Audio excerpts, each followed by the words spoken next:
एक नंबर सवाल है आपका, कौटिल्य लेखक थे। कौटिल्य लेखक थे, तो जो कौटिल्य थे वह अर्थशास्त्र के लेखक थे। ऑप्शन नंबर डी इसका करेक्ट आंसर है। चलिए अगला सवाल देखते हैं। 2 नंबर सवाल है, अटलांटिक महासागर की गर्म जलधारा कौन सी है?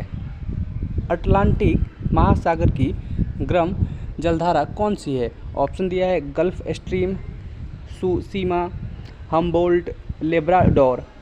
जो अटलांटिक महासागर की गर्म जलधारा है वह है gulf stream. Option number A इसका सही जवाब है।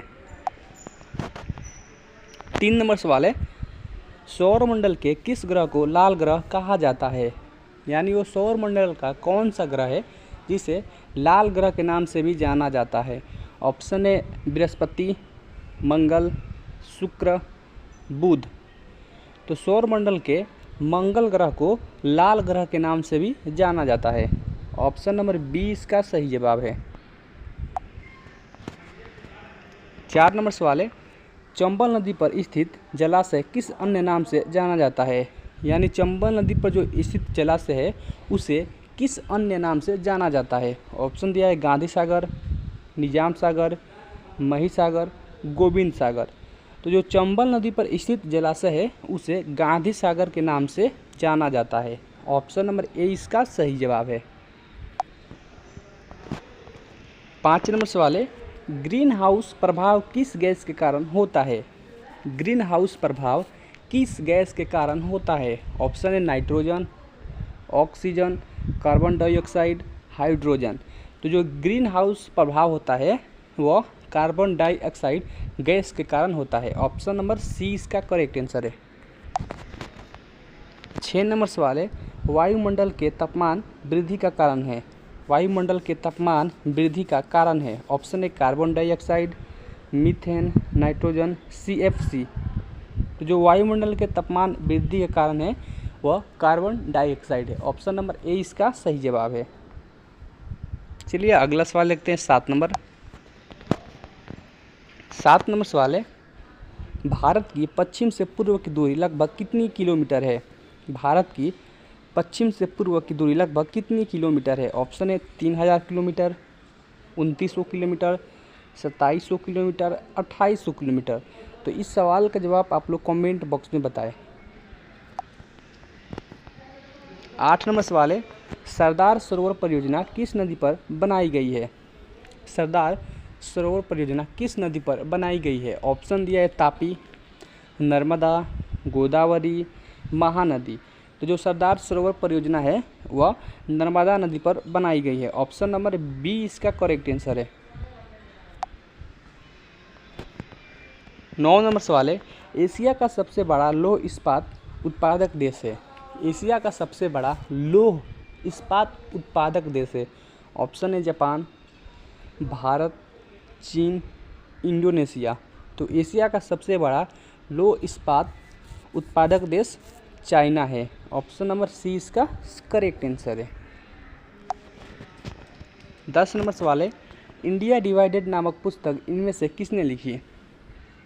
इंडिया डिवाइडेड नामक पुस्तक इनमें से किसने लिखी? ऑप्शन दिया है महात्मा गांधी, लाला लाजपत राय, डॉक्टर राजेंद्र प्रसाद, मौलाना अबुल कलाम आज़ाद। तो इस सवाल का जवाब आप लोग कमेंट बॉक्स में बताएं। 11 नंबर सवाल है, भारतीय संसद में शामिल है? भारतीय संसद में शामिल है। ऑप्शन है केवल लोकसभा, केवल राज्यसभा, लोकसभा और राज्यसभा, राष्ट्रपति, लोकसभा और राज्यसभा। तो भारतीय संसद में इनमें से राष्ट्रपति, लोकसभा और राज्यसभा शामिल है। ऑप्शन नंबर डी इसका करेक्ट आंसर है।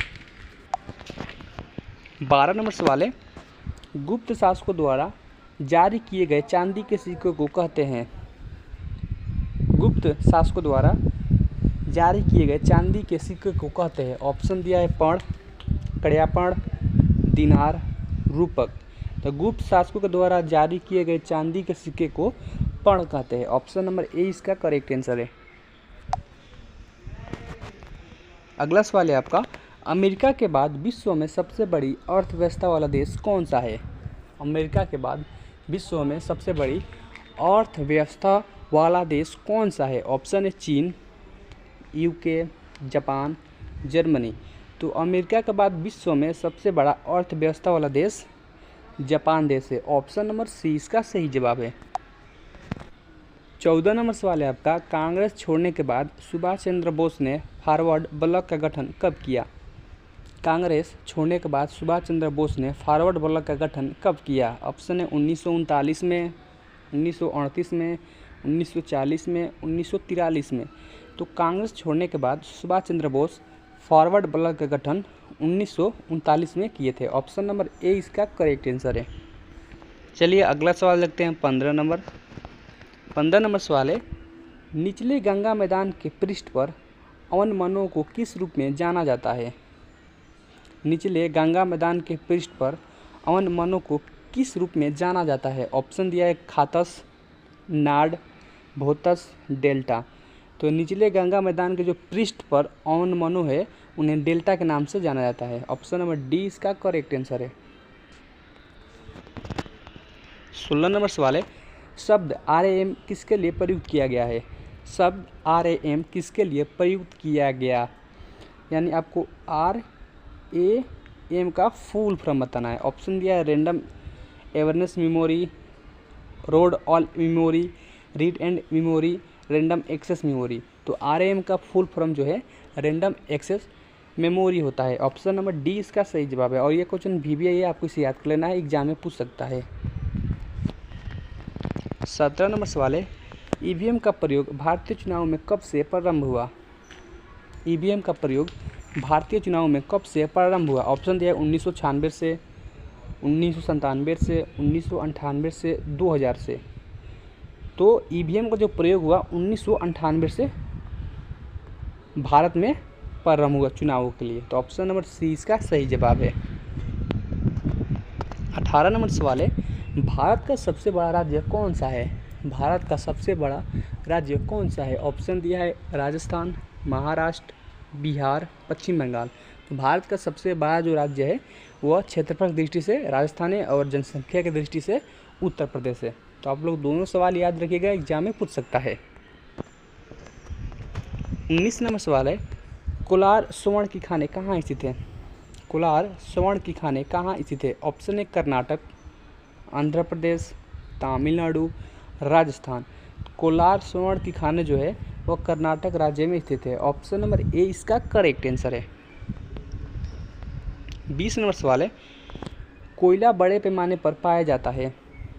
कोयला बड़े पैमाने पर पाया जाता है। ऑप्शन दिया है गोंडवाना लैंड में, झारखंड में, पंजाब में, गोवा में। तो कोयला जो है वो बड़े पैमाने पर झारखंड राज्य में पाया जाता है। ऑप्शन नंबर बी इसका करेक्ट आंसर है। अगर आप चैनल पे पहली बार आए हैं, चैनल को सब्सक्राइब कर लें, वीडियो को लाइक करें और शेयर करें ताकि दूसरे विद्यार्थियों को भी हेल्प हो सके। मिलते हैं एक और नए वीडियो के साथ और एक अच्छे टॉपिक के साथ। तब तक के लिए जय हिंद, वंदे मातरम।